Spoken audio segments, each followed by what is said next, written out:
He built a $1 billion empire, but never wanted to be a businessman. Yvon Chouinard, climber, surfer, craftsman, quietly shaped one of the world's most ethical companies. And then he gave it all away. Not for glory, but for the planet. This isn't just a business story, it's a challenge to everything we think success looks like. In the 1950s, he wasn't pitching venture capital. He was living out of a car, chasing waves and cliffs. Yvon made his own climbing gear, because no one else built it well enough. That obsession with quality, not profit, sparked the beginning of Patagonia. A company born not in a boardroom, but on a granite wall. "I never respected the business world," Yvon once said. But Patagonia grew because people trusted his values. It wasn't about scaling fast, it was about doing no harm. From organic cotton to fair labor. He asked, can capitalism serve the planet? And somehow, he made the answer feel like yes. Most CEOs chase quarterly numbers. Yvon paused growth to ask, are we doing the right thing? He launched campaigns urging customers not to buy new gear. He treated employees like humans, not spreadsheets. And with every decision, he proved that values can outperform velocity.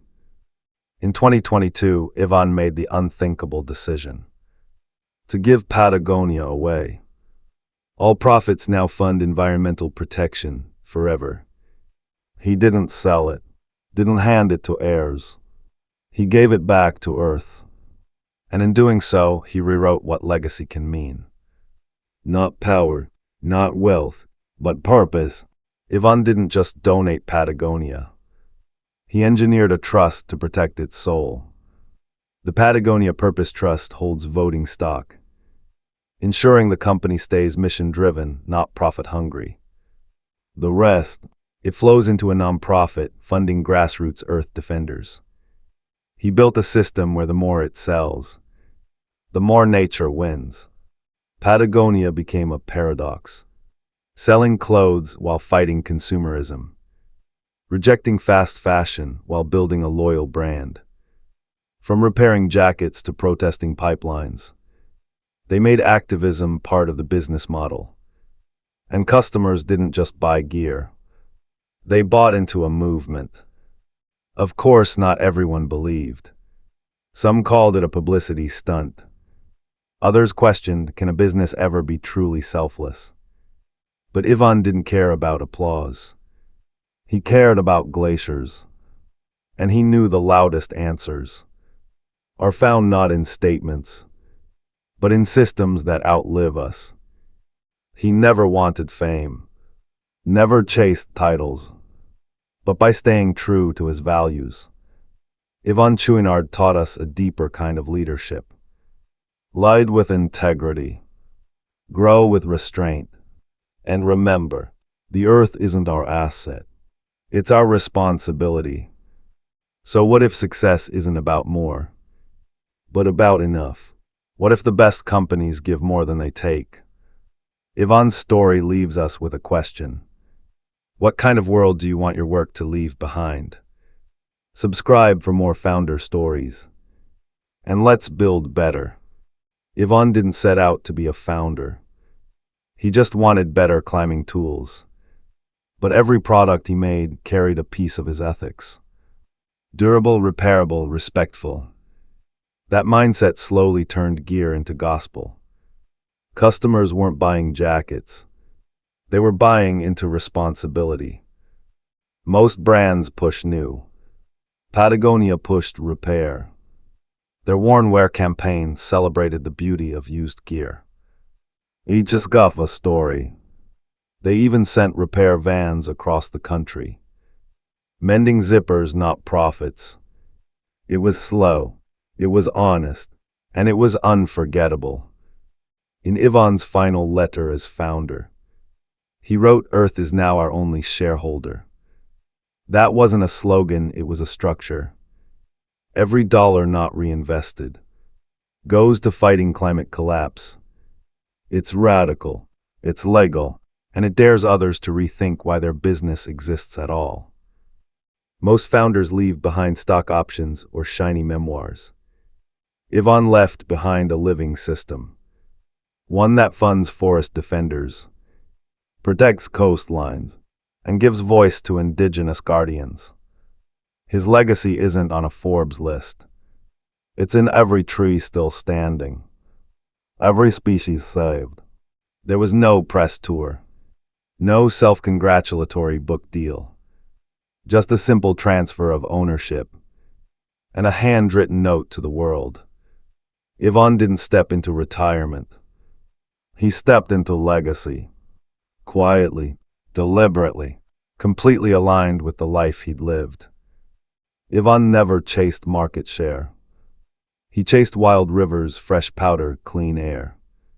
He measured success in species saved, not sales charts. And in doing so, he forced us to ask, what would business look like if we treated nature as sacred, not optional? That question still echoes, louder than ever. In a world obsessed with personal brands, Yvon avoided the spotlight. He let Patagonia speak through its actions, not through speeches. No TED Talks, no selfies. Just quiet conviction and relentless consistency. That's leadership most of us forget exists and desperately need to remember. Patagonia didn't just hire resumes. They hired values. Surfers, climbers, activists, scientists. People who saw the world as something to protect, not extract. It wasn't just a job. It was a mission. And that made Patagonia more than a workplace. It made it a tribe. After a national monument was downsized in 2017, Patagonia sued the U.S. government. Yes, a clothing company took on the White House. Public lands belong to the people, they declared. It wasn't marketing. It was moral. And it reminded the world, companies can have a spine. For Yvon, gear was just a gateway. It got you out there into wild places. And once you fell in love with those places, you'd fight to protect them. He didn't just sell jackets. He sold connection. Because the goal was never to climb the mountain.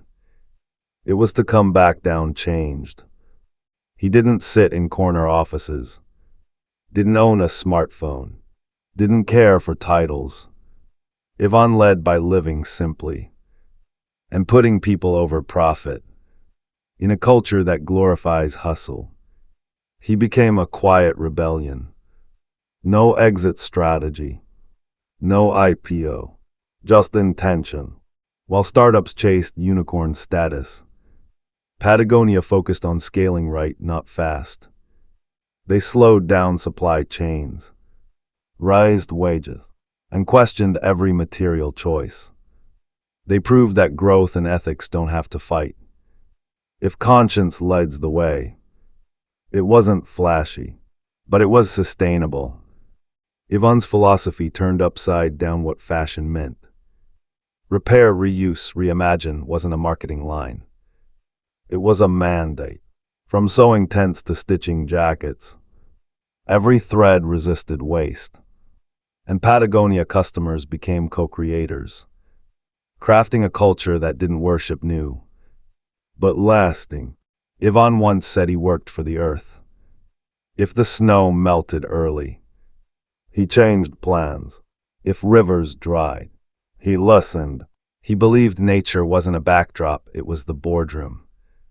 That mindset shaped every policy, every product, every purpose Patagonia ever had. Patagonia lost contracts, got sued, even faced boycotts, all for standing firm. But Yvon never flinched.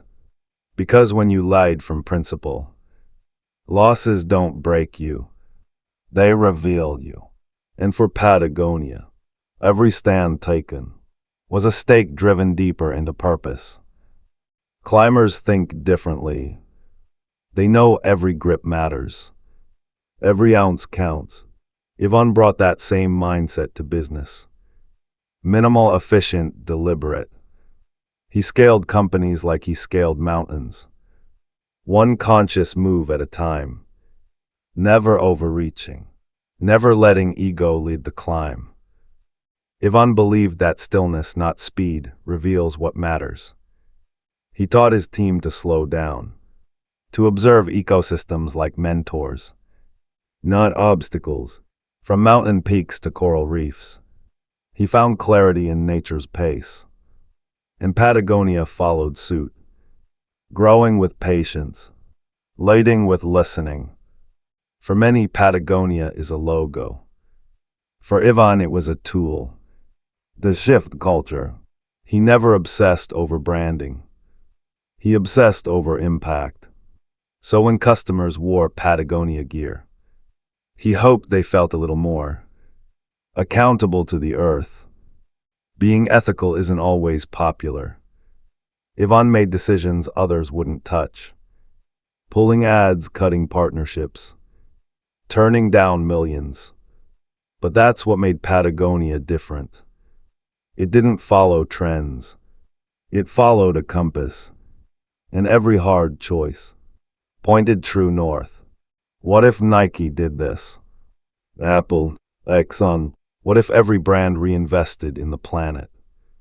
We'd shift the economy, the culture, the climate. Yvon didn't wait for permission. He acted, and that action created a blueprint for every founder brave enough to care more than they compete. Yvon's legacy isn't written in marble. It's written in trail dust, in melting glaciers slowed, in forests still standing. He proved that one life, one company, can tip the scales. You don't need to be loud to be legendary. You just need to choose values and live them fully. This story isn't here to be admired. It's here to be acted on. You don't need billions. You just need a bold idea and the courage to align it with your values. Subscribe for more stories of founders who chose purpose. Then ask yourself, what would your business look like if the earth signed your paycheck?